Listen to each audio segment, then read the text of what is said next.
15 بچے بتایا جا رہا ہے کہ اس نرسری میں اس انکیوبیشن سینٹر میں موجود تھے. 14 جاں بحق ہو گئے, کچھ دم گھٹنے سے, کچھ جھلس کر.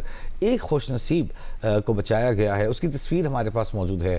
ہم اپنے ناظرین کو وہ تصویر دکھا رہے ہیں. امید کی کرن, یہ بچہ نومولود جس کی جان بچائی گئی ہے, لیکن 14 بچے, نومولود بچے جو منتوں مرادوں کے بعد, ماؤں کی دعاؤں کے بعد ان کی گود بھرتی ہے, اور اس طرح کے حادثات ماؤں کی یہ گود اجاڑ دیتے ہیں. کون اس کا ذمہ دار ہے, اس سب پر بات کریں گے. اس سب پر ہی بات کر رہے ہیں سابق نگراں وفاقی وزیر صحت ہمارے ساتھ موجود ہیں, ڈاکٹر ندیم جان.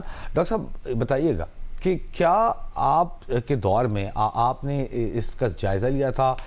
پیمز دیگر اسپتالوں کے مقابلے میں کتنا اچھا ہسپتال ہے, اور یہ جو صورتحال سامنے آ رہی ہے اس میں کتنی انگلیاں پیمز پر اٹھتی ہیں؟ شکریہ جی. سب سے پہلے میں شروع کرتا ہوں کہ ہم نے ایک سسٹم متعارف کروایا تھا ہاسپٹل کلینکل آڈٹس کا, کہ ہم آڈٹ کریں اپنی ساری سسٹم کا, بیماریوں کا, مریضوں کا, لیب کا, ڈاکٹر کی پرفارمنس کا اور پیشنٹ سیٹسفیکشن کا.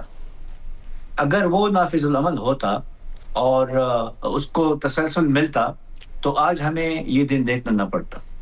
بہت افسوس کی بات ہے کہ ایک ایسی ایونچویلٹی سے, جس سے جان جانا بہت ہی افسوسناک ہے, ہمارے 14 بچے اس کا لقمہ اجل بن گئے, جو کہ پریونٹیبل تھا. اس میں یہ ایک سولو انسیڈنٹ نہیں ہے, اس کو ہم ایک سسٹمک نظر سے دیکھتے ہیں, آبجیکٹیولی دیکھتے ہیں. کہ ہم نے کہا تھا اور ابھی بھی ہم ایڈوکیسی کر رہے ہیں کہ جی ڈی پی جو آپ 1% کو جو ایلوکیٹ کر رہے ہیں اس کو بڑھائے مہربانی کر کے 3%. کامیابی اس میں نہیں ہوئی. ہم نے کہا تھا کہ پرائمری ہیلتھ کیئر سسٹم کو مضبوط کرے تو پیمز پہ بوجھ نہیں پڑے گا. ابھی ہمارے پاس 80% بیماریاں پرائمری ہیلتھ کیئر سسٹم ٹھیک کر سکتی ہے, لیکن وہ آتی ہیں ادھر کیونکہ وہ کمزور ہے. ہمارا بجٹ کا 70 to 80% سیکنڈری ٹرشری کیئر پہ خرچ ہوتا ہے, پرائمری پہ نہیں. اور پھر حال یہ ہے کہ ہمارے ساتھ یہ انسیڈنٹ ہوتی ہے. پیمز ایک سولو ایگزامپل بن سکتا ہے ہیلتھ سیکٹر کی ریسیٹ کا. اور اس پہ جو جدون صاحب نے کہا کہ انکوائری کمیٹی ایک جج صاحب کریں, بالکل جی وہ ہیڈ کریں, لیکن اس میں انڈیپینڈنٹ ٹیکنیکل ایکسپرٹس ہوں. آپ مارکیٹ سے لوگ اس پہ ہائر کریں, سٹیک ہولڈرز کو نہ کریں, کیونکہ سٹیک ہولڈرز اگر انکوائری کمیٹی کا حصہ ہے تو پھر شفافیت پہ اثر پڑتا ہے.